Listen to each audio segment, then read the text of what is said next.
And one to give to friends, and it'll be an incredible thing, and with your help I'll get that airplane. Nice. The thing I keep thinking of, this man has been so nice and all the flattering things he said. Most people have to die before people say things that nice to them.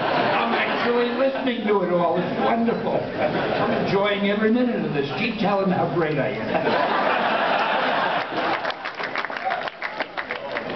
Well, you know, on that note, I would say that, you know, it does amaze me, and I'd be curious to how you feel. I mean, conceivably, almost every man, woman, and child on this planet knows Spider-Man today. You know, you can go to a village in India, you know, somewhere in China, and I see kids around the world wearing that character and knowing that brand. And, you know, I think there are very few creators in the world who have existed who have been able to create a character and a property that has really transcended on such a global level.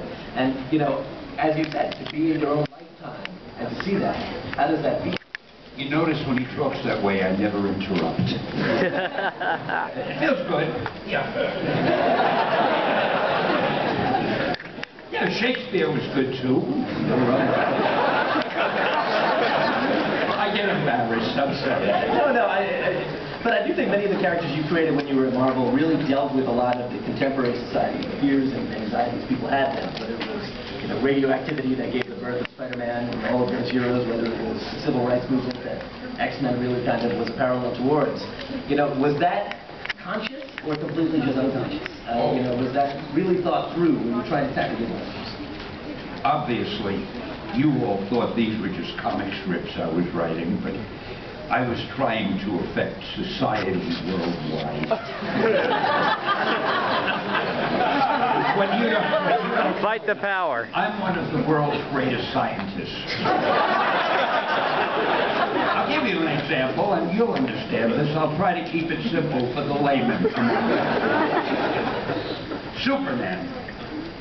Have you ever noticed that Superman flies without any visible means of locomotion? He just flies. He goes like this, and he goes flying. Not at Marvel when I was at Marvel. We have a character called Thor, the god of thunder. Now, I wanted Thor to be able to fly from the Earth to his home in Asgard and back again. But I didn't want him to do this just because I said he does it. I wanted a scientific way for him to fly. What did I do? He carries a hammer. Big hammer.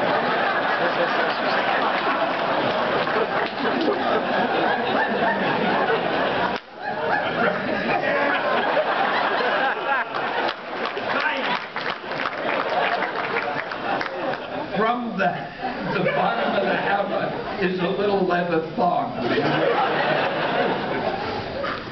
He twirls that hammer as fast as a propeller. Then he lets it go. Now he's attached to it. In the long science.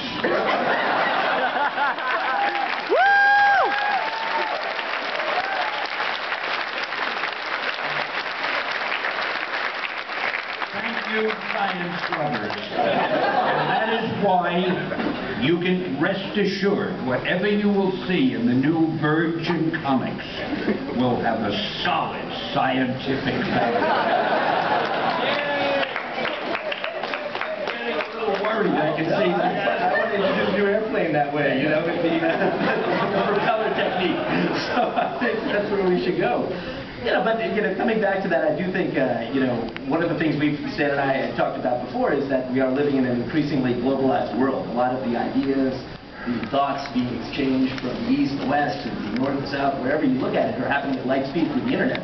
And, you know, I'd be curious your take on how you think characters that are being created today are really resonating, whether it be a Harry Potter or Lord of the Rings, the Matrix, you know, these things really, and of course, your characters have found a way worldwide. How do you do that? Well, you do it by hoping somebody will buy your stories, and if they like the characters, then you tell the readers that these are relevant, and the readers believe whatever they want.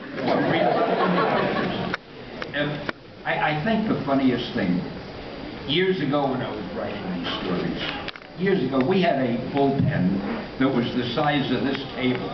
We had about 4 guys crowded in a little room, and we were turning out these pages, and we hoped the books would sell. And nobody ever asked us, you know, in the big picture, how do you feel about this psychologically and philosophically, and how does this relate to the work? Then all the people would say to us, don't you have those damn pages finished yet? The printer is waiting. So it feels so great to have my new partner asking me all of these metaphysical things that I haven't any idea what he's talking about. But I shouldn't do that. I think what you said, these characters are very relevant, and the people reading them are becoming much better adjusted and much finer human beings because of them. And I think that we should take all the credit for that. As this becomes a better world, psychologists and psychiatrists of the present and the future will be saying, God bless Virgin.